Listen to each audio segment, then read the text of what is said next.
How's everybody doing? Good. I'm Charlie Parker. I'm very grateful, recovered alcoholic. Woo! Good morning. I tell you, what a weekend this has been. I want to first of all thank the committee and anybody who had anything to do with getting me and Katie over here. We're very fortunate we get to move around, quite a bit doing stuff like this, but it ain't always like this. I mean, I'm going to talk. I don't know. I may spend usually you make a few comments about the local experience before you bust into your story. And I may not get to my story today. My sobriety date is March 22nd of 1985, and for that I'm truly grateful. I stand here sober 1 day, 1 week, and 29 years today, and it's the greatest thing that ever happened to me. Chris and Belinda had a lot to do with getting us over here, and then we came in Wednesday and stayed at Bobby Broussard's house for 2 days. And I really felt like we were being downgraded when we had to move to the hotel. I was like, Bobby, can we stay here? Because that's a real spiritual vortex out there. I mean, you can feel the spirit.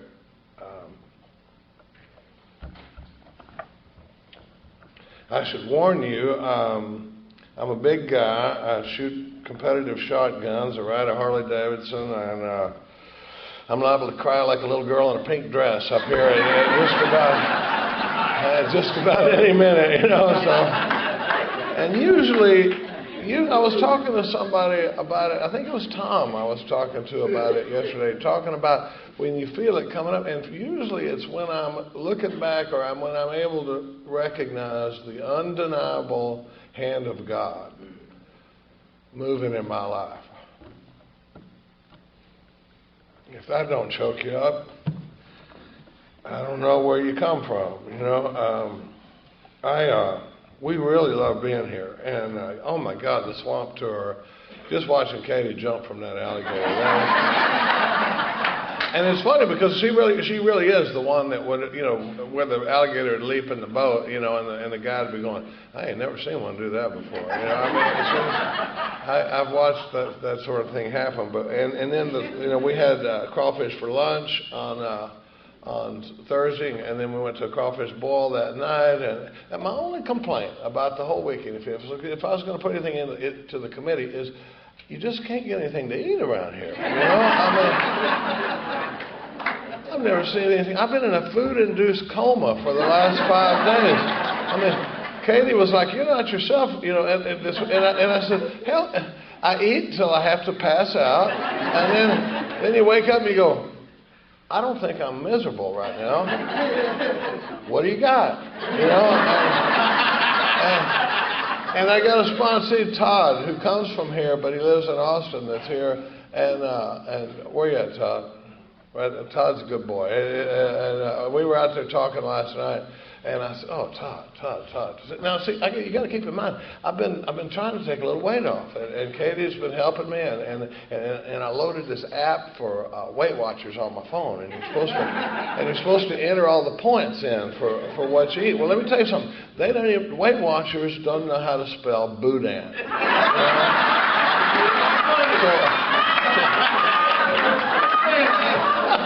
Because I was trying, I was going to see, let's see how many points it is, it might be a week's worth of points, but I ain't entered a point since we got to Bobby's house, and so I'm talking to Todd last night, and we were standing right here in the hall, like, "Oh, Todd," I said, I'm telling you, I'm killing myself. I said, whatever I've lost, I put back on plus some, and I'm really, that's it, tomorrow I just can't, I'm killing myself, I was talking to Dr. John about it last night, and then we're standing there, and I swear to God, I'm standing there talking to Todd about this, and we go, "Is that jambalaya?"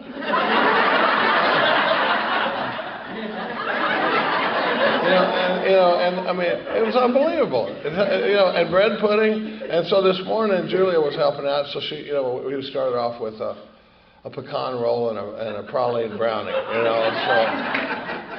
we're off to a good start. I want to thank the other speakers. You know, some of y'all met my little shrinking violet of a bride on Friday, and then Peter last night. That was a good job, y'all. And the conference, the workshops and everything. I mean, it's just. I mean, I feel like I could just kind of get up here and I mean, because everything's been covered already. You know, I mean, this weekend, it's a powerful experience. You know, and I talk about sponsorship lineage quite a bit because it means a lot to me. And there's some people that feel differently about it, but I mean, Lorenz and I were talking about family. You know, there's our sponsorship lineage, and there's family, and then there's like first cousins. And I've never been in a room with this many elders and first cousins. It's I was brought into a different way of sobriety at 17 years sober, and I hope to talk about that. I should also warn you that I got a little ADD working up here, and there will be times where I'll say we're going to get back to that later. And what that means is this ain't the appropriate time right now to talk about that little piece. But when I tell you we're going to get back to it later, we're probably not coming back. You know, I always get real excited when I actually circle back around to one. But I was brought into a way of sobriety. I had my biggest spiritual awakening at 17 years of sobriety, and I'm definitely going to talk about that some this morning. But and it happened as a result of meeting Mark Houston and some of that crew. And there is a Don Pritz lineage that, you know, it's funny because we talk about Don Pritz. You know, and Gary sponsored Don, you know, and Gary's here. But I feel it. When Mary Thayer was talking in Brownwood one day, and she talked about turning statements into questions and how free do you want to be, and a couple of little, you know, catchphrases that we use. And I went up to her after and I said, you and I have got some common experience. I hope we can figure out this weekend what it is. And it took us about that long, you know, before you go, oh, there it is. There it is. It's the first time I met Mark, he just spoke right to me. And I remember I was sitting there with Katie, and at one point he's doing a big book workshop, and I leaned over to Katie and I said, what book is he reading from? You know, because I have never heard half the stuff he's talking about, and so there are first cousins, and you know, when you look around, I mean, the people that are here today, you got, you know, Gary and Julie, we're just crazy about, and then there's Mary Thayer. I'm going to forget somebody, but you know, Mike and Erica, and Tom and Juanita, and new friends, and old, you know, and you know, the whole list. I mean, I met Camille this weekend, and is Camille here this morning? All right. You know, to talk to somebody that can talk about when Mark was a punk kid in this you know, she told him one time, she goes, Mark, if I'd have known what a big deal you were going to be, I'd have done a better job of training you. You know, but you know, just that sort of thing. And then Bobby Broussard and all. You know, I loaded 13 of my sponsees in a 16-passenger van one day. And we all rode over to Bobby's house and went through the work that weekend, and you know, ate like fools, and except I was juicing. Yeah, I was you know, juicing the whole weekend, and Bobby looked at me like I was out of my mind. You know, I mean, they're all eating gumbo and boudin, and I'm over there like, you know, but you know, it's and then, you know, our host, Yvonne, picked us up at the airport, and then usually I like to bust on the host a little bit, you know, because, I mean, besides you having to get up here and talk, usually I'll hand out a little grief, you know, but I mean, you know, Wesley and Amy were so nice, you know, I mean, it's like, everybody's just so nice around here. I mean, it's just like family, you know, and I can't really bust on you guys too much. They took us over to Henderson, and we went to the Zydeco breakfast yesterday, but can't really give them a hard time. But then there's Andre.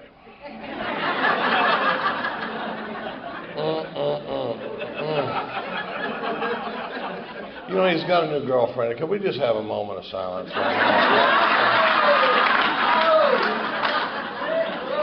Oh my God. I don't mean to pile on, Andre, but come on, man. You just make it so easy, you know. I mean, I love that guy. He's like a brother from another mother. You know, Katie goes, oh my God. She goes, he's just like Charlie. Parker. You know, I mean, see, Katie and I were best friends for 20 years. We were litter mates in AA. She may have mentioned that she's got 5.5 months more sobriety than I do. Yeah. Thinks it's a really big deal, you know. But we were litter mates. We were kids. I mean, she was 26, I was 28. You know, we were kids in sobriety, and we were like brother and sister for 20 years, you know. And I was telling Andre, I said, see, the problem with that was Katie got a 20-year free look at me before we were ever a couple, and I was a lot like Andre, you know. And in fact, I didn't care if I bothered Katie. In fact, the more I bugged her, the more I liked it, you know, because she was really like my kid sister. There was no flirtation, no, you know. In fact, and some of that doesn't transfer into a relationship real well. You know, one day we were having a discussion about something in the kitchen, and she goes, "Okay, you're starting to bug me." I went, "Oh, honey, I don't believe I could live with myself if I thought I was bugging you. I mean, that would just kill me, you know." But I don't know. We've had a lot of fun being sober members of Alcoholics Anonymous together. Katie's my best friend and the best AA I know. I mean, and I will tell you this without any reservation: she's the best at hearing inventory of anybody I've ever seen. I wish everybody could get a chance to at least do a 10th step with Katie sometime, because she goes deep. You know, my guys all get a roll in the barrel. You know, where you see them. You know, I have a meeting at the house on Thursday nights with all the guys, and you'll see the new guy come in, and Katie will go, "Hey, let's go out here by the pool for just a minute," you know, and you see all the other guys going, "Oh boy." You know, I don't know. I better get drinking here pretty soon. But I did want to tell a Boudreaux and Thibodeau joke.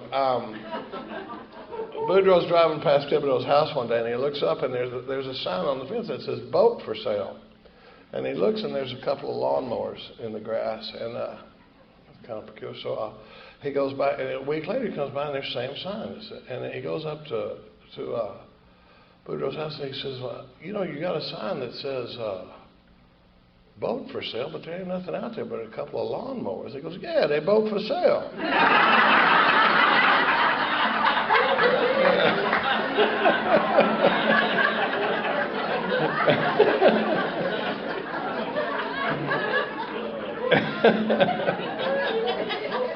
You know, when we first, Katie's come a long way though. The first time we were around Bobby, you know, it was everything. You know, Bobby's giving a whale of a talk, you know, and Katie kept going, "What did he say? You know, what did he say?" And, you know, and Wednesday she goes, "You know, I can understand every word Bobby's saying." And I think so. Maybe she's coming around. You know,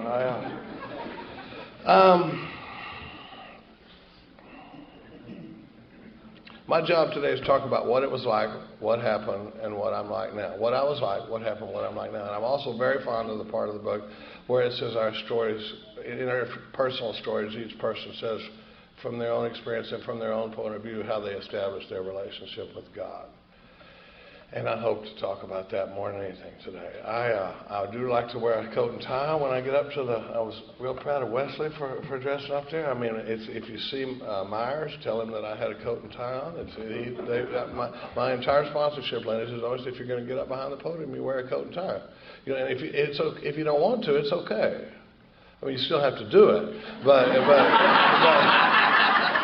we were in California, and this guy goes, I go, "Man, you're going to have to wear a sport coat if you're going to introduce me." And he goes, "Man, I'm a surfer, you know, I don't have to wear a sport coat." And Katie goes, "I'm a fitness professional. You think I'm going to get up there in a pair of leotards, you know?" I mean, but most of my experience in a coat and tie is a little different. You know, most of the time before I ever got to this program, I had very little. My only experience in a coat and tie, I had one very simple job, and that was to stand there and go,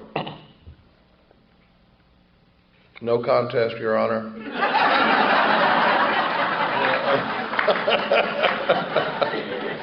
So things have gotten a little better. My God, we got to get going. In the 2 hours I have left to talk this morning, there's some things I want to cover. We do have to catch a 1 o'clock flight, so I got to get out of here.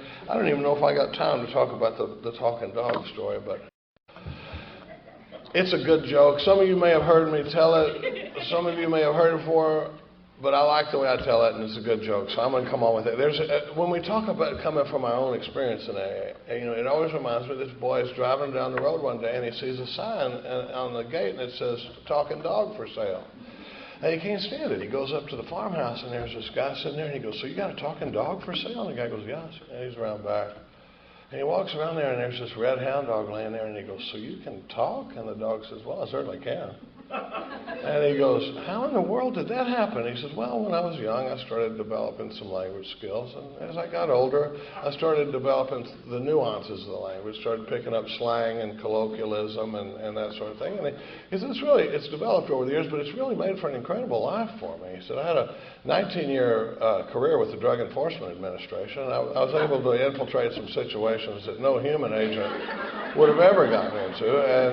But beyond that, I've stayed at some of the finest hotels in the world, and I've eaten the cooking of some of the greatest chefs on the planet." He said, "But really, enough about me." He says, "Some of my pups have developed foreign language skills and have become international diplomats." And he says, "I've got 2 of my pups in the United Nations right now, and it's just been a fantastic life." And the guy goes, "My God, it's been incredible talking to you." And he goes back up to the farmhouse, and he says, "How much do you want for a dog like that?" The guy goes, "I don't know, $40? He goes, "Why would you sell a fabulous dog like that for $40? The guy goes, "Oh, none of that crap he told you is true."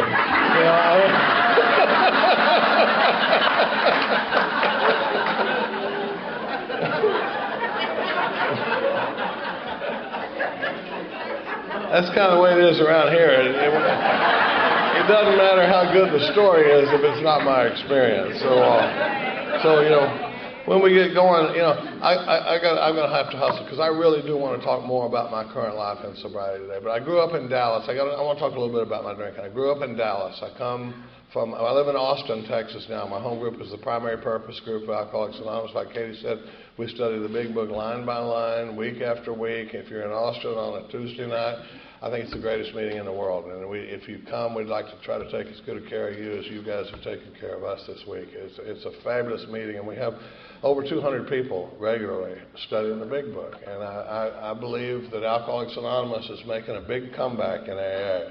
And to watch it happen is a fabulous thing, because I came into sobriety during the 80s when there was a lot of 12 and 12, there was a lot of discussion meeting, there was a lot of, and I don't want to get off on a tangent, but I missed a lot.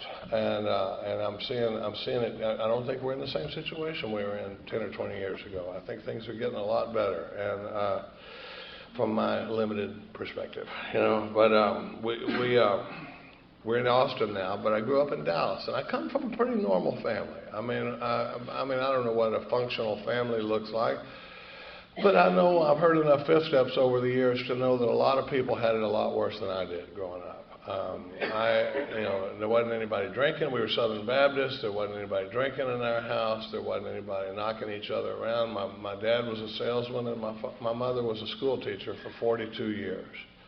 Taught the first grade for 42 years. I was darn well prepared for the first grade. Flashcards, I wasn't a tenth of the parent that my parents were to me, and then I want to write inventory on them. I find it's always easier to do inventory with somebody that resents their parents when they've had children. Because it's funny. I'm going to skip around a little bit, but when I'm doing inventory, it's funny how with my kids, Katie and I have 4 between us. With my kids, I always hope that they're going to judge me on the body of my work and be willing to overlook the little limited, isolated incidents. But with us and our parents and writing inventory, it's just the opposite. I want to write down the 1 or 2 times, I had a guy here in him. Well, never. I can't even tell you what's going to come out today, but we'll get back to that later. Mom's a school teacher, pretty good. I grew up I was born in 56. I'm 57 years old today. I've been sober half my life. I've been a sober member of Alcoholics Anonymous over half my life. But back in the 60s, it was baby boom. There were 61 children on our block. It was a pretty good neighborhood, pretty good times, I didn't start feeling that feeling of separation and difference and that black hole that we talk about. I don't know exactly how to describe a spiritual malady, but I know that in AA, when you talk about that black hole, people nod their heads like they know what I'm talking about. That's as close as I've been to being able to describe the spiritual malady. Spiritual malady is not peculiar just to us, but for us it manifests in the phenomenon of craving. The mental obsession, and that doesn't happen to everybody. But we're going to talk about that a little bit because I come from this pretty normal family. I heard a lot about my potential when I was growing up. Anybody else suffer under the burden of potential? Oh my God! It's like, why can't you be more like Charles Moliere across the street, if you could just apply yourself. And I remember thinking, Mom, that's pretty flattering, that you think so much of me, but I'm really not holding back that much, But I had a sister that was a tough act to follow. She was all everything, National Honor Society, first chair flautist, drum majorette, beautiful, and then there's me. And this thuggish little brother, one thing I'll tell you, because I did hear an awful lot about your potential, and there's one thing I'd like to report, and I'm not sure it was an accident, but 12 years of heavy drinking and extensive use of outside issues will significantly lower people's expectations of you. By the time I got here, they were just like, oh, just get a job, for God's sake, Don't worry about a career or a profession or anything. Just get off the couch, for God's sake. I should tell you that I was so poorly treated as a child that I ran away from home for good at the age of 28. I'm not kidding. Never went back. A little different from Katie's story. None of that stuff made me an alcoholic. What made me an alcoholic? I think a lot of us get here trying to figure out, why am I alcoholic? What is it that made me an alcoholic? Did my mother sit me on the toilet seat backwards, or did I not get enough of this, or I got too much of that, or whatever it was? I'm beginning to think it doesn't really matter that much. It's kind of like if you're out hiking in the woods and you come across a mountain lion. It doesn't really matter how he got there, It's not like you're going to go, well, that's peculiar. They're not common to this region, It's like we got to deal with it, But what is it that makes me an alcoholic? The one thing, and the book does a beautiful job. All this is here is a large print AA big book that my sponsor took the stories out of the back and leather bound for me. It's just our basic text. And this book doesn't wait long to start making promises to a drunk like me. On the title page, it says the story of how many thousands of men and women have recovered from alcoholism. So right there on the title page, it's saying stuff that's different from some of the stuff I've been hearing in meetings for years. I say I'm a recovered alcoholic because that's the way the book says it, but I don't always say it because sometimes I'm afraid I'm going to turn off my target audience, But I feel like I'm preaching to the choir to a great extent here this morning, but what are we talking about having recovered from? Because it does say we're not cured of alcoholism. What we have is a daily reprieve, depending on the maintenance of our spiritual condition. What are we talking about having recovered? What makes me an alcoholic is I got two problems with alcohol. One happens to me when I drink it, and the other one happens to me when I don't drink it. Other than that, I really don't have any struggle with alcohol. It just gives me trouble when I'm drinking it and when I'm not drinking it. And the first piece of it, it talks about in the doctor's opinion in the first 23 pages of the big book, is the physical aspect of alcoholism. There's something about my body that ain't regular when it comes to alcohol. When I drink vodka, something happens that doesn't happen to my sister. My sister's not alcoholic, never will be. What happens to me is when I drink, it triggers a craving for more booze. When I take the first drink, the second drink is a great idea. And the third drink is coming, and the seventh drink sounds like a better idea than the second one did. I don't need to study this out. The most important thing you can do with anything I say or anything this book says is lay it up against your own experience and see if it's a fit. When I'm working with the new guys, when we talk about turning these statements into questions, I get these guys to ask themselves, is this your experience? Is this your situation? Do you believe this based on your own experience. Do you have a physical reaction to alcohol where but the thing is, you're asking the new guy to diagnose the illness. Because when I got here, I never thought, we didn't use language like this when I got here. I never said I triggered the phenomenon of craving. I mean, I never walked into the Spillway pub there in East Dallas and went, oh, Bobby, God almighty, the spiritual malady is on me today. And I had a beer on the way over here, and it has triggered a phenomenon of craving.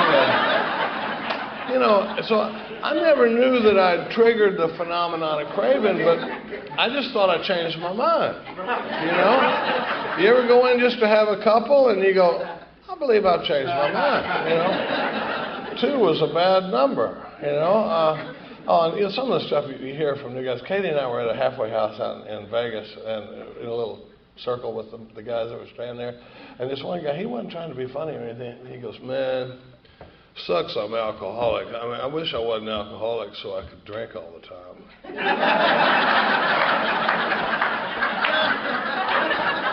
That's my man right there, I mean, the one thing I really like to do, and I don't get to do it,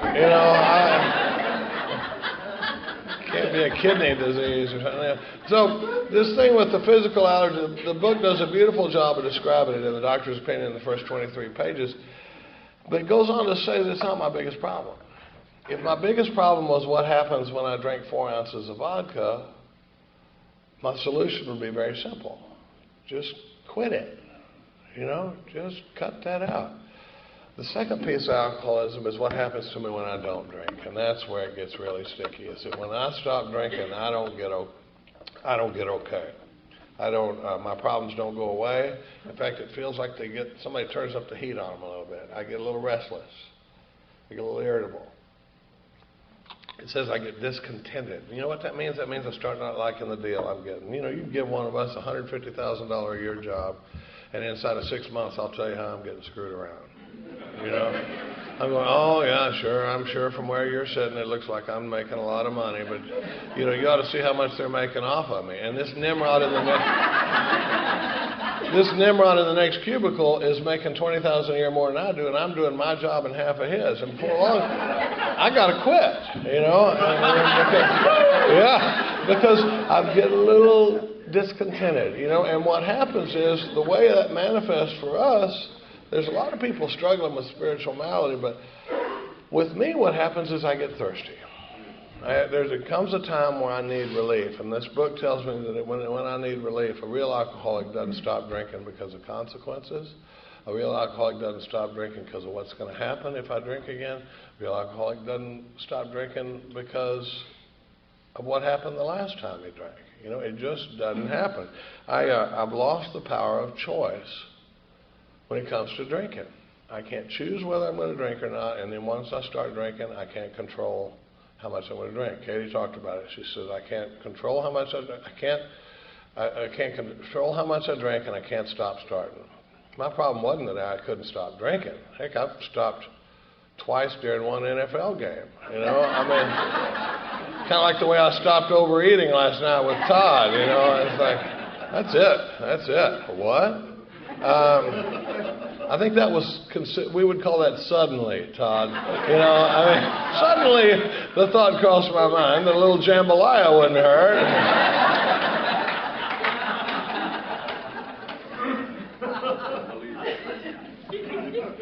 I was a big fan of pawn shops. When I started losing the power of choice and control in drink, it started getting ugly. There was a time when drinking really worked pretty good for me, but it got pretty ugly there towards the end. And I was a big. Any other pawn shoppers here today? By a show of hands, my people. All right. I just loved pawn shops. Everything about them. I loved the whole purity of the equation and everything, because I don't ever remember walking into a pawn shop, and the thing I like about it is they don't ever go, "Good God, man, what are you going to do with this money?" Or "Weren't you just here this morning?" Or no shame in their game. You give them the shotgun and you leave with the money. And we drunks make some good plans. We make plans that you could take over to the university and they look it over and go, Well, pretty solid plan. You know, and our plans work right up till they quit working. You know, and my plan was you had 90 days to get everything out of the pawn shop.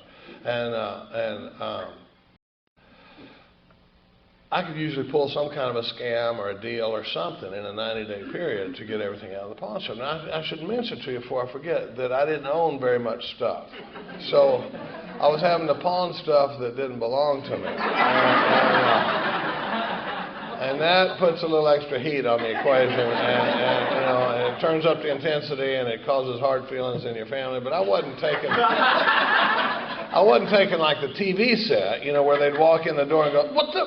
You know, I mean, we're taking stuff out of the periphery, you know, the deer rifle and the shotgun and the coin collections and the sterling silver and that sort of thing, and I'd recycle it, you know, through, and well, I'm a blackout drinker.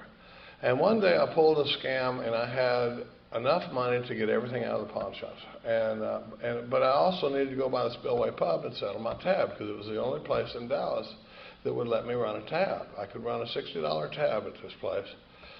And that was very important, you know. And so I go by, I'm just going to go settle my tab, you know. And I go, before I go hit the rounds of all the pawn shops. And I came out of a 5-day blackout. I didn't have many of those. This was 5 days where I don't remember. I remember one incident in a 5-day period, and kind of like that cab driver that carried Fred around. You know, I'd love to hear the story of that cab driver. You know, I mean, that had to be a good week for that cab driver. You know. Anyway, I come out of this blackout, and I'm sitting on the edge of the bed at my mother's house. And I got $8 in this pocket, and I still had all those pawn tickets in the other pocket. And we've all had those mornings, you know, that morning where you're just going, oh, no. Because I shot my wad on this last scam, and I got nothing now, you know, and I'm sitting there, and I'm out of answers. And it's a dark morning, and I ain't feeling too good. And my dad was a good man. My dad worked hard for his stuff. Nobody was giving him his stuff. And here's his little drunken son out pawning everything. And I knew that. I wasn't a sociopath. I knew that was bad. And I can't let his deer rifle go for $40, you know. So I would have to go to my dad and go, "Listen, Dad, if we act now, I can get you a pretty good deal on all your stuff, you know. But if we wait till tomorrow, it's strictly retail, you know." If there's any Al-Anons in the room, believe me, we know that ain't funny.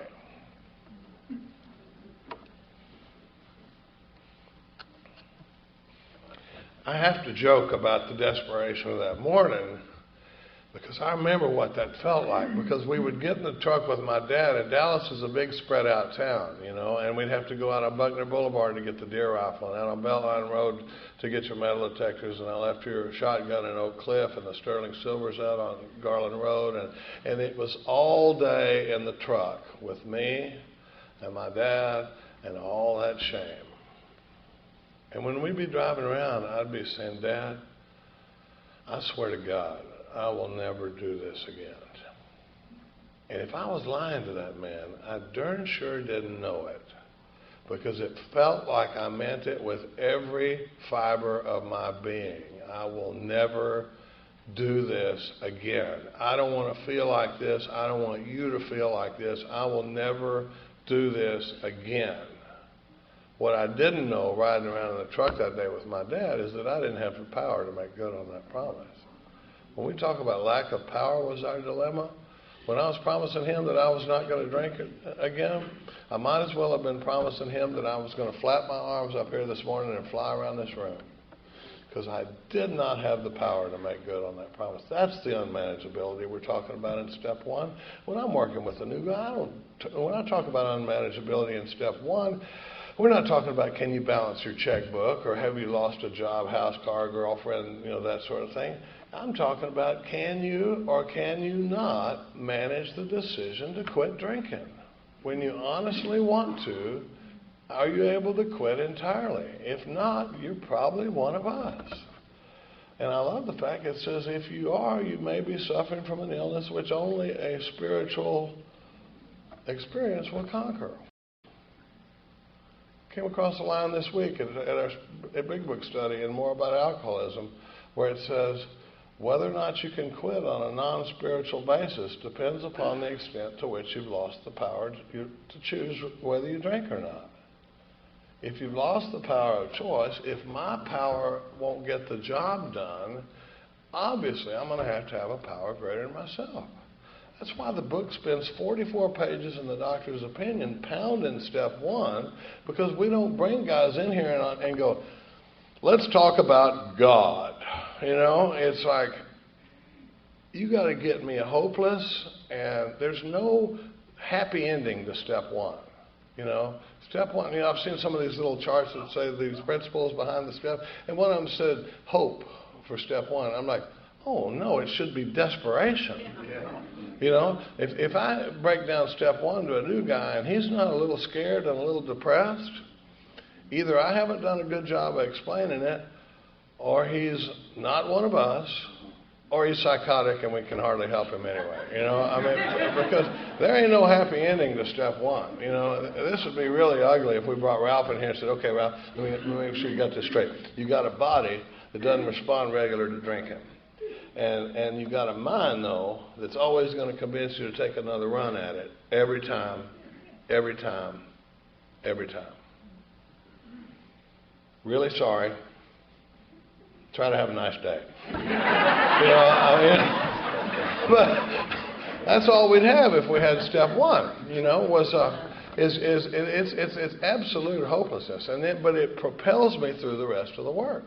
You know, because like Peter had the same sponsor I had for many years, Mark Houston, and Mark used to say that step one experience. My job when I sit down with the new guys is to give them what I call a fatal dose of alcoholism, a hopeless step one experience where you see them. I've seen the guys in the treatment center. I go out every Monday and I do the same thing every Monday, and I see a guy occasionally lean forward in his chair and you see him go, hold on just a minute. The stuff you're talking about, I ain't never heard anybody talk about before. And it explains an awful lot about why I drink the way I do, and why when I drink, it always gets away from me, and when I swear I'm going to stop, I always start again. And you see, and it's like if I got it the way you're saying it, I got no shot. No shot. It's like stepping in the ring with Mike Tyson. I couldn't be. Trying to stop alcoholism with willpower is like trying to stop a freight train with a volleyball net. It's just woefully insufficient, you know. Well, I like to talk about that. I don't have time to talk much. I'm a big believer in singleness of purpose and that sort of thing, but the book talks about this identification of one drunk working with another one. That's what singleness of purpose is all about. I mean, it says on page 18, let me see if I can find it. It talks about how we will lie to a psychiatrist or a doctor, or, you know, we've got to be the only group of people that go in, spend $200 an hour on a psychiatrist and then lie to them the whole time, you know? They go, do you drink? And you go, well, you know, maybe a couple of beers when I'm mowing the grass, you know, I mean. Like I've mowed the grass lately, you know. I mean, it says, but the ex-problem drinker who has found the solution, who's properly armed with the facts about himself, can generally win the entire confidence of another alcoholic in a few hours. Listen to what it says. It says, until such an understanding is reached, little or nothing can be accomplished. What? What did they say? They said that identification that takes place of one alcoholic talking to another one is so important that until it's reached, little or nothing can be accomplished. That's why we have umpteen different 12-step fellowships. They got Alcoholics Anonymous and Gamblers Anonymous and Narcotics Anonymous and Debtors. I even heard there's a Lip Balm Addicts Anonymous, in case anybody's ever suffered from that heartbreaking malady. That's right.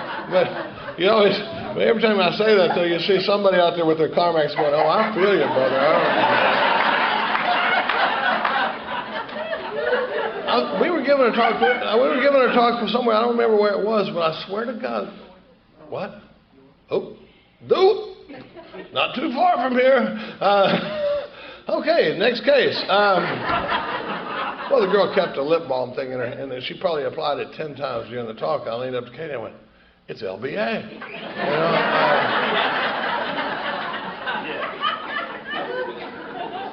But the reason we got so many 12-step fellowships is because of that identification. It's not that we're trying to keep the dope fiend out of our AA meetings. It's that I'm desperate that whatever somebody's malady is, that they find a fellowship that they identify in as much as I identify in the rooms of Alcoholics Anonymous. It's that important, right? Because when you got dope fiends hiding out in AA because there's not, a CA or NA fellowship for them, they're never going to identify like I do in the rooms of Alcoholics Anonymous. One of my favorite things, I just love it. When we go places, there's a little game I like, talking about this identification, there's a game I like to play where they always send somebody to pick you up, at the airport. And they'll go, "Hey, I'm going to be picking you up," and they go, I'm about this tall, or I'm this, and I go, "Don't even tell me. Don't even tell me. This is a little game I like to play. You just be a baggage claim." And I swear to God, you can't believe how many times we come down the escalator and you look around and you go, "There's our boy right there." And you walk over and you go, "Are you Don?" And he goes, "Yeah. How'd you know?" And you're like, that's why geographic cure doesn't work for us. You can put me down in San Francisco and in 10 minutes I look around and go, "He looks like he parties," and here we go, Well, dang, this is fun. Y'all good for a couple more hours?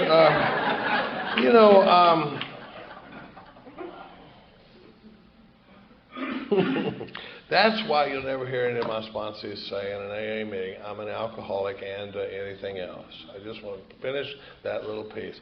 It doesn't matter if saying that I'm an alcoholic and an addict is like saying I'm an alcoholic and a Texan, or I'm an alcoholic and a construction worker. In an AA meeting, we're identifying as alcoholics, right? Saying I'm an alcoholic and anything else is not further identification, it's separation. So if I go to a CA meeting, I would identify myself in that fellowship. Again, I probably qualify for a lot of different fellowships. I mean, you should hear my eating talk sometime. But that identification is a big deal, and I think we got to watch it. And the problem is when you are the guy standing up for the traditions of Alcoholics Anonymous, a lot of times you wind up looking like the angry asshole. And so I applaud the ones that are out there doing it. It's a lot easier to sit there and not say anything.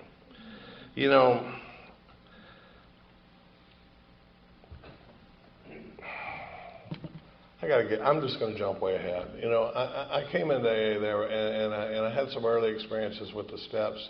But I just want to tell you enough about my drinking for you to know that's how slick I was when I got here. That's how cool I was. I was a burden to anybody that was unfortunate enough to care about me or love me. And that's what I brought to you people at Alcoholics Anonymous. So I'm so grateful to be where I am today. But what happened for me was I came in and I thought I was a big book guy. I worked the steps. I was doing a Tuesday night big book meeting. And I missed a lot. I missed a lot. I don't know about you guys, but when I read, I'm not always looking for new information. We call it a confirmation bias. I'm not looking for new information when I read the book. I'm looking for confirmation of ways that I'm already right.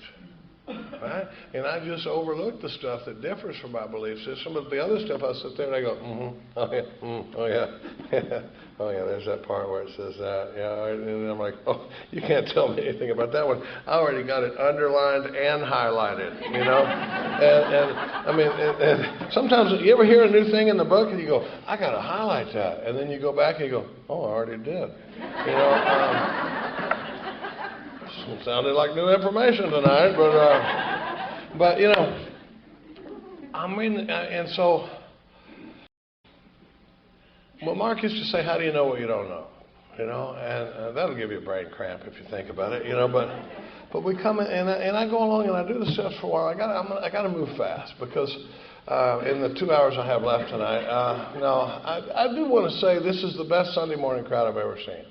You guys really, I mean, it's unbelievable. You can, a lot of conferences, there'll be 800 people there on Saturday night, and there'll be 75 people on Sunday morning. So I'm just so happy that you guys are here. Yeah. I come in and I go through the steps and I do the deal, and you know, I can't figure out why I'm always in jackpots. You know, my life was much better sober.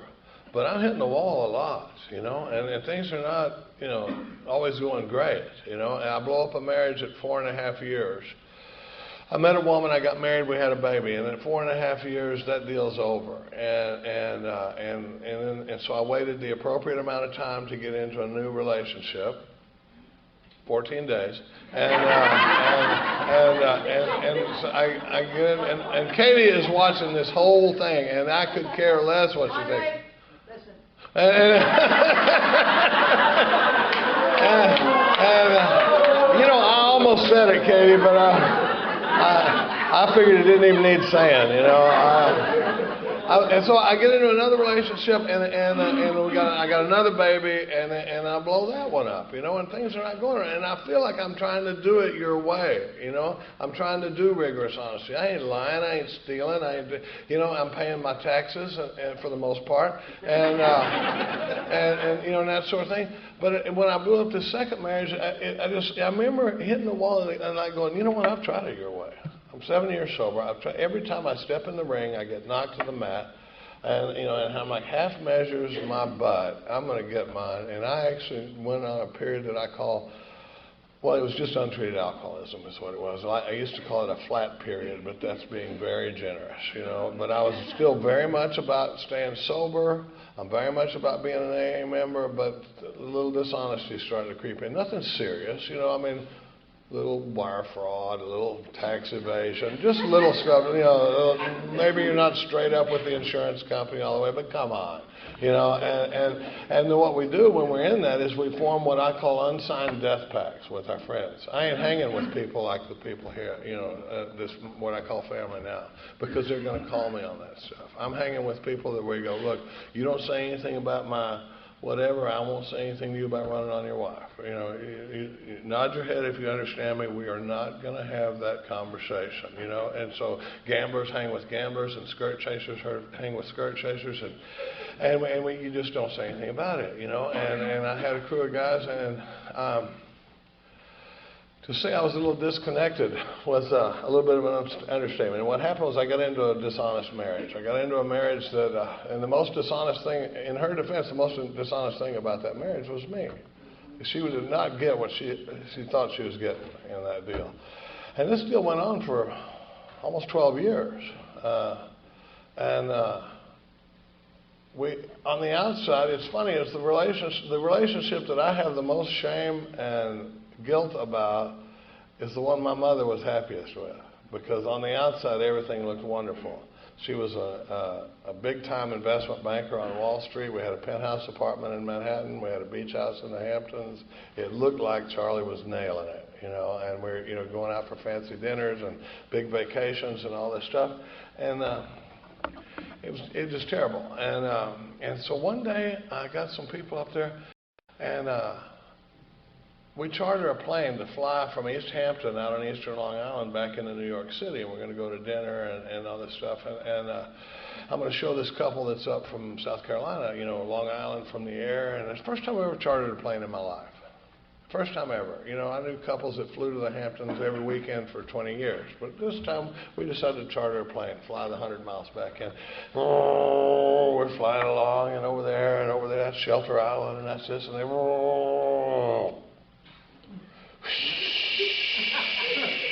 and I'm in the, it's a 6-seater Cessna. I'm in the co-pilot seat. I am not a co-pilot.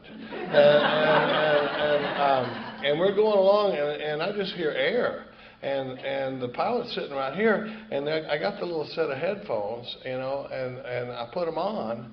And what you don't want to hear your charter pilot saying when you put the headphones on, he's going, come on, come on, come on, come on, come on, damn it, come on.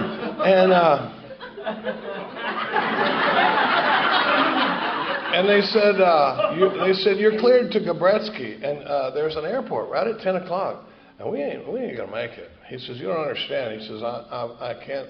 I've lost engine power. I can't make land. I'm gonna have to ditch. It's dark. It's nighttime, and we're over water.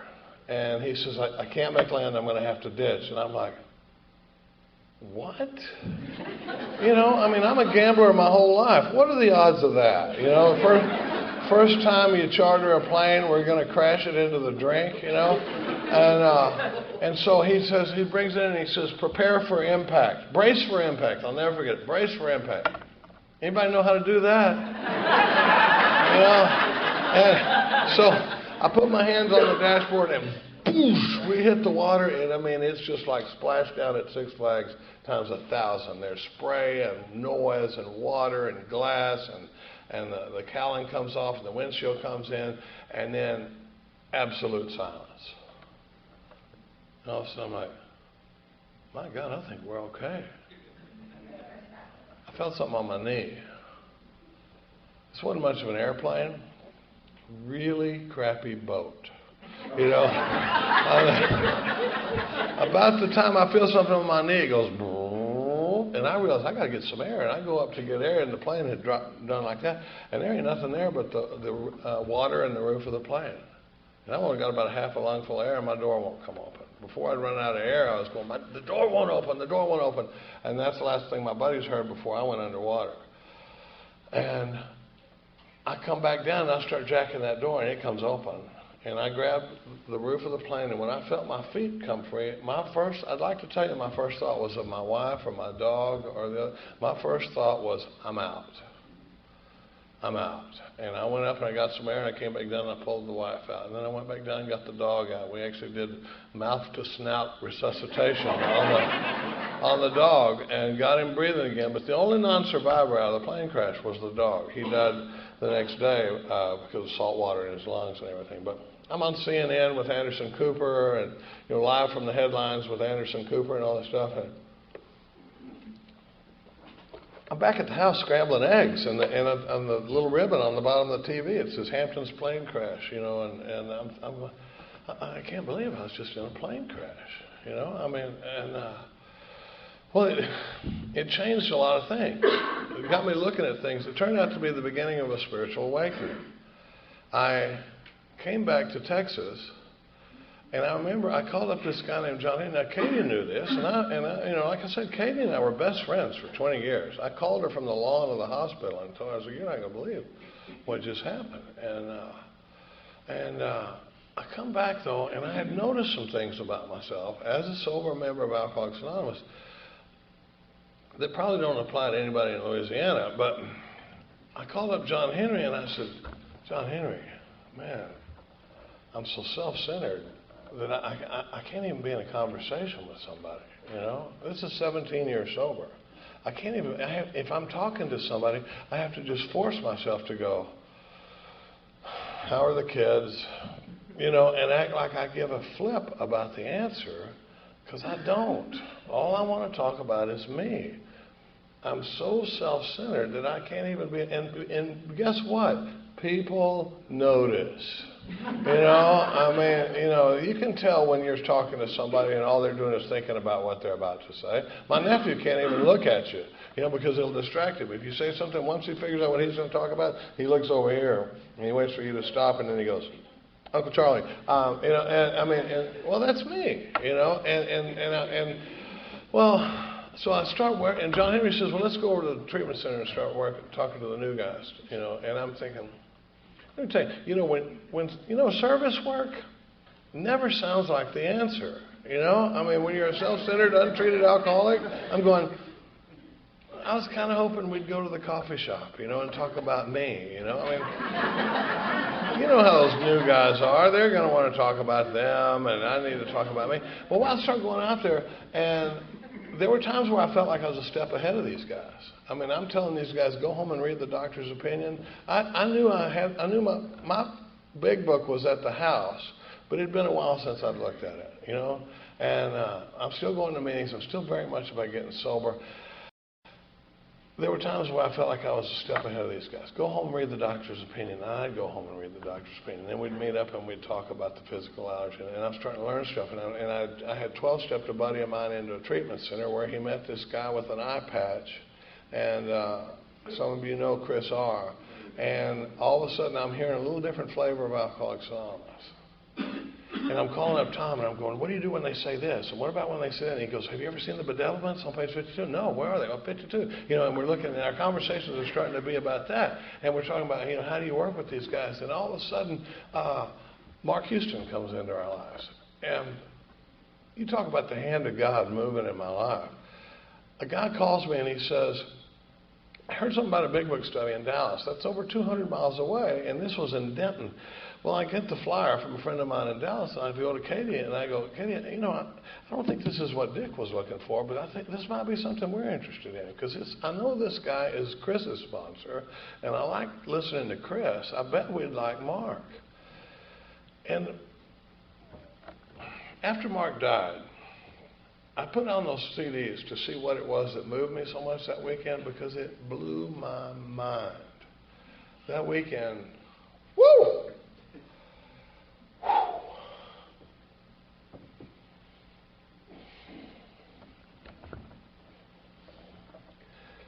Had a couple of really sick and struggling alcoholics that got in the car and drove up there that weekend.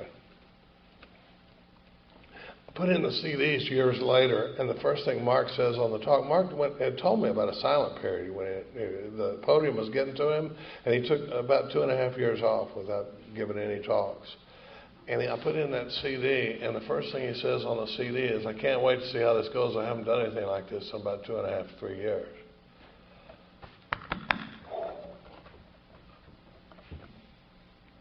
I'm looking at that deal, looking back, going, my God. God moves me and Katie up here. He brings Mark out of a 2.5-year silence and puts us all together. That's how we wind up in rooms like this. And I thought I had something to do with it. Mark changed our lives. He's talking about a level of AA that I have never seen before. He comes in there and he's talking about, we bring him to the house, and Tom's been around for all of this. I mean, we started a meeting at my house on Thursday nights. It was me on one end of the table, Mark on the other, and all my sponsees. And for some reason, Mark made a priority of being at that meeting every Thursday night. It's the best AA I've ever been involved with. And the thing that blew my mind is I listened to one of his last talks, and he said, the best day I'm involved with is at a Thursday night meeting at the kitchen table. I just burst into tears.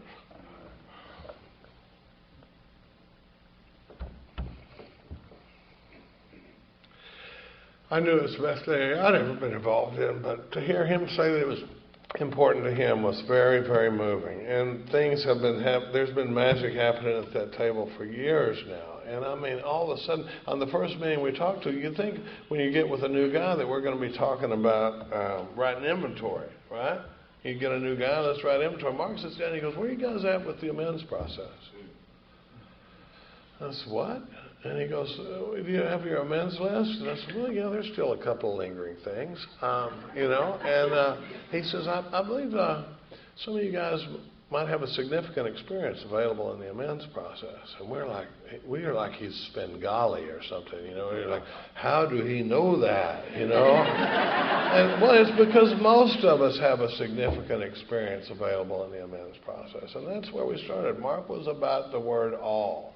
In the 8th step, it says, made a list of all persons we had harmed and became willing to make amends to them all. And all of a sudden, we're going out and we're reaching out to people and we're making out our cards and we're making approaches. And in 2006, I had 42 amends cards. A lot of them were from, you know, before I got sober. So they're, you know, over 20 years old. And I don't have one now. I had one. I made them all, you know, and we're out talking to people, and I'm making amends. Oh my God, the stories! I call Ponchos up, you know, the Mexican buffet, and I say, you know, I walked the check in your place a bunch of times, and I finally get to the owner, and he says, you know what? I said, I'm really sorry. I'd like to make that right, you know, and he says, you know what? He says, when was that? I said, best of my recollection, 1974. And he goes, you know what, I didn't even own the chain then. He says, you know, I appreciate what you're doing. He says, but we're even. You don't have to do anything for me. And I said, well, I'll tell you what I'll do.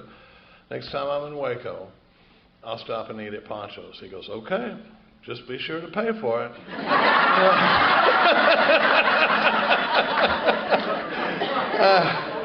But I made amends to my sister, my mother, the ex-wife, all this stuff, you know,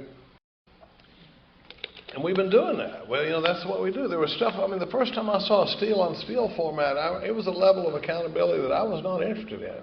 I don't want to talk to somebody about this stuff. Now it's just what we do. It's what we do every week. We have a little circle and triangle check-in. You know, we talk about the three sides of the triangle. We do a little thing in our lineage called the circle and triangle check-in, where sometimes you just, if a sponsee calls in, Todd calls in, I go, where are you at with the circle and triangle? And he goes, well, it's a unity. I went to this number of meetings this week.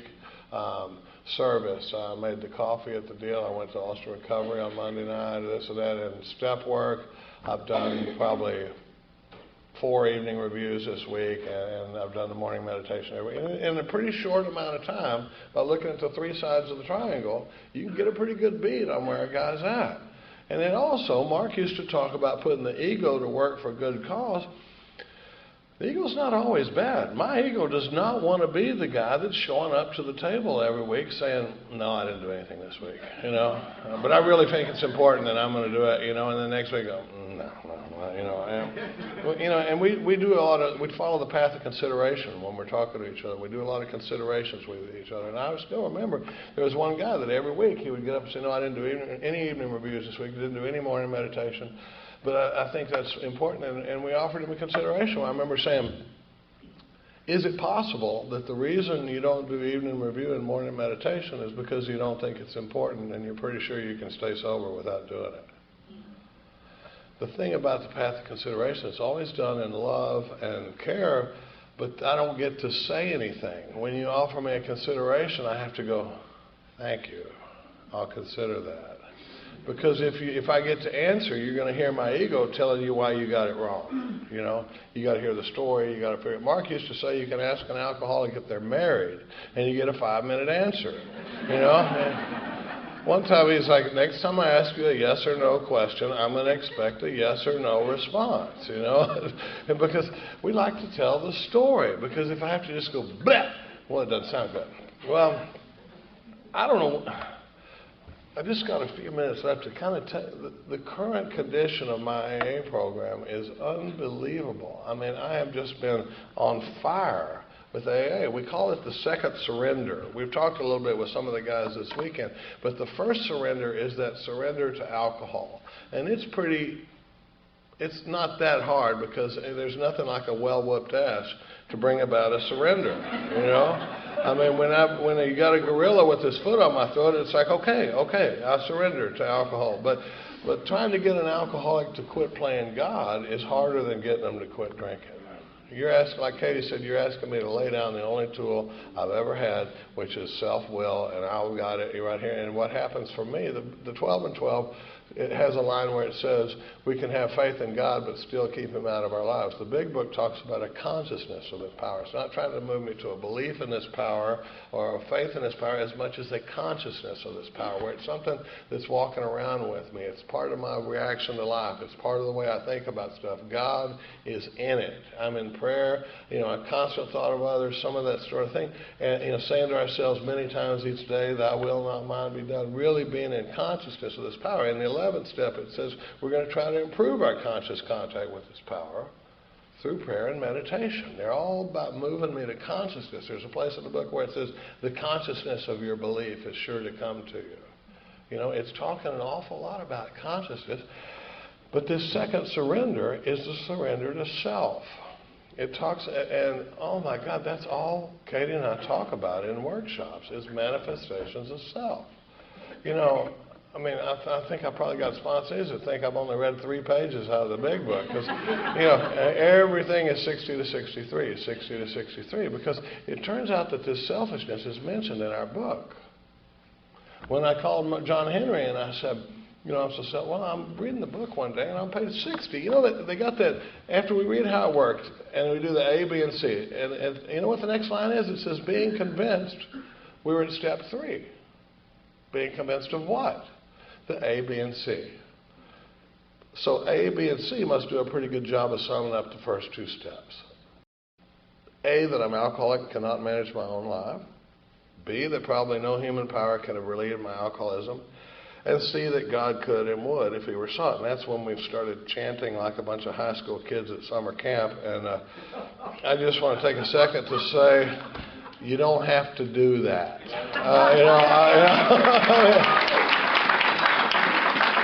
It comes out of the treatment centers. It comes out of good spirit. Nobody's trying to do anything wrong. But, when the new guy comes in, if he hears something happen 2 or 3 times in Alcoholics Anonymous, he's going to think it's Alcoholics Anonymous. And I think about the new guy coming in sometime going, oh, my God, I'd like to stop drinking whiskey, but do I really have to do this whole shave and a haircut, 2 bits? Because when I came in, they would do the Lord's Prayer, and they'd say at the end, they'd go, keep coming back. All right, okay, so that's what they say. And then they go, later on, it's keep coming back, it works. And then it was, keep coming back, it works if you work it, and you're worth it, so work it. And I'm like, when did it, and then, all I'm saying is it's optional, this thing at the end of the prayer. It turns out amen is a kick-ass way to end a prayer.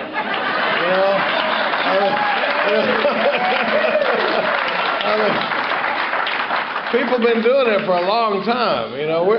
We're the only group that feels like we got to put a little flavor on it. It's like, I think we can end the Lord's Prayer a little bit better than Jesus did. I'm just saying. I don't mean to get off on a rant, but I love for a prayer to start with Our Father and end with Amen. But sometimes when I stand in the meeting, I feel like I'm a string puppet, because the people next to you are so used to doing all that, and I just release my hands and Amen. You know what Amen means? We looked up the dictionary. So be it. It's awesome. It's an awesome ending for a prayer. Well, oh man. Just a minute to say that my whole program changed in pages 60 to 63. It says being convinced, it says the first requirement of step 3 is that I be convinced that any life run on self-will can hardly be a success. I remember reading that and going, man, not only have I never been convinced of that line never touched me. Because my sponsor went right from see that God could and would if we were sought to let's get down on our knees and do the 3rd step prayer and get you right in inventory. And I missed that entire body of work from 60 to 63. So I don't know what we're looking for in the inventory. I don't know what you're talking about in the 3rd step prayer. I don't know. It's not really very important. It's just the root of our problem and the basis of our recovery for the rest of our lives. Other than that, skip it, And I'm telling you, I missed it for 17 years, When it says, it says on that basis of self-will, I'm almost always in collision with something or somebody, even though my motives are good. And it gets on the next page and it says selfishness, self-centeredness. That, we think, is the root of our problem. Mark, there was a line where it says, above everything, we have to be rid of this selfishness. Mark would look you right in the eye and go, what do the words above everything mean to you? It's interesting. It doesn't say above everything, I got to stop drinking vodka. It says above everything, I got to be rid of this selfishness, because vodka never was the problem. Vodka was the only thing I'd ever found that would ease the discomfort of a life based completely on selfishness and self-centeredness. And I never knew it. It's a game changer. It rewrites history. It's the basis of all my 10-step calls. I'm constantly taking guys back to an entirely different angle. Where'd you set the ball rolling? Where'd you make decisions based on self? That sort of thing. Because it rewrites. If you'd asked me what happened in my first marriage, I would have said she cheated on me, and I don't roll like that, so that was the end of it. Looking back on it with what I know now about our process, I would tell you that I exhibited a level of selfishness and self-centeredness in that marriage that would have driven anybody out the door. It's a game changer. I'm out in Idaho one day, and this guy was talking about my first wife was crazy, and my second wife was crazy, and this chick I just broke up with, oh my God, is she crazy? And he's going, and I go, and I said, we'd already talked about the whole selfishness piece. I said, you mind if I ask you a question? He goes, no. And I said, and his sponsor was sitting right there with him. And I said, how do you find yourself in a relationship with all these crazy women? He goes, what do you mean? I said, well, I mean, were they crazy when you started dating them? Or is it possible that the only difference between the way they were when you met them and the way they were when you divorced them was the effect of spending that amount of time with somebody as selfish and self-centered as you are? And his sponsor goes, say that again.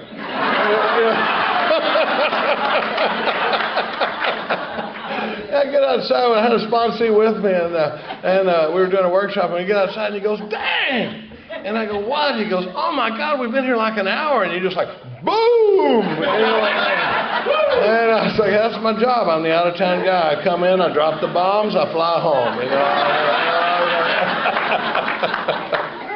Oh man, my life is so good today. I love you people. I love the Fellowship of Alcoholics Anonymous. You know, I mean, the things that are going on in my life, the people I've come to know, the experience I'm having with God in these steps now is unbelievable. I almost missed it. If I had died in that plane crash, I would have missed it. If you'd have come to me when I had 17 years and said, Charlie, what's going to change your life and set you on fire is the program of Alcoholics Anonymous, right out of the big book, Alcoholics Anonymous, I would have told you, you're crazy, man. I've been in AA for 17 year. I know what AA gives me. I didn't have a clue. I'd never stuck a toe in the water. I got to finish one quick story. I'm an NFL football fan. I assume we're all Dallas Cowboy fans here? That's what I thought. I've been a Dallas Cowboy fan since they were good, you know. And I've had season tickets. And one time the sponsor says, "Hey man, my family's got a skybox in Texas Stadium. Do you want to go watch the Cowboys play the Eagles Monday night?" And I said, "Yes, I do." And we went to a private little parking lot. We went up a private little escalator into this quiet little hallway, and we get in there, and it turns out we're in this room, and I mean, they got ice buckets, and they're bringing cookies, and it's all civilized. And I'm looking around. I don't know whether to be excited about being in this skybox or to be pissed off about having sat in the cheap seats for 20 years. But that was exactly my experience with Alcoholics Anonymous. I found out at 17 years that there were people, and a lot of them are here tonight, that were playing this game on a completely different level. And I didn't even know what was going on. If you're new here this morning, we love you. We hope you become a part of our fellowship. We hope you stay sober. But I think there's a lot of message for the new guy in Alcoholics Anonymous. I'm talking to the guy that's been around a while. I'm talking to the guy that's been here 3 years, 5 years, 15 years, and you're not feeling it. The book says the most satisfying years of our existence lie ahead of us. I ask you, lay your experience up against that. Is that what it looks like right now? If you feel like you're not experiencing what you hear some people describing in the process of Alcoholics Anonymous, I'm here to tell you it's still available. And it's available as a result of the work right out of the big book of Alcoholics Anonymous. Get with that annoying big book thumper you know and ask him to take you through the work. Your life will never be the same. My name is Charlie Parker. I'm alcoholic.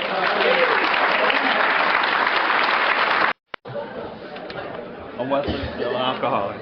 So we got a few gifts for you. All right. I've seen these. These are very cool. There's one other one here on the table. I'm going to leave this one wrapped up so I can put it. We're going right to the airport here in a minute. All right. And we know that you're such a big Louisiana fan, so we got you an LSU. All right. It looks like a Cypress meal. Miss Katie, we didn't forget about you. We got you a Saints one for a Saint.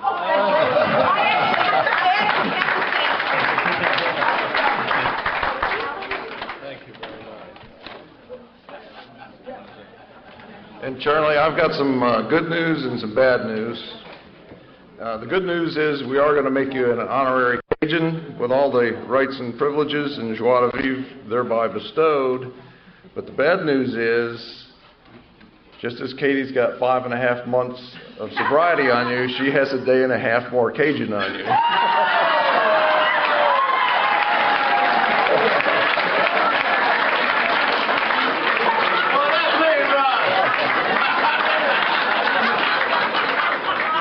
Where you at, Katie?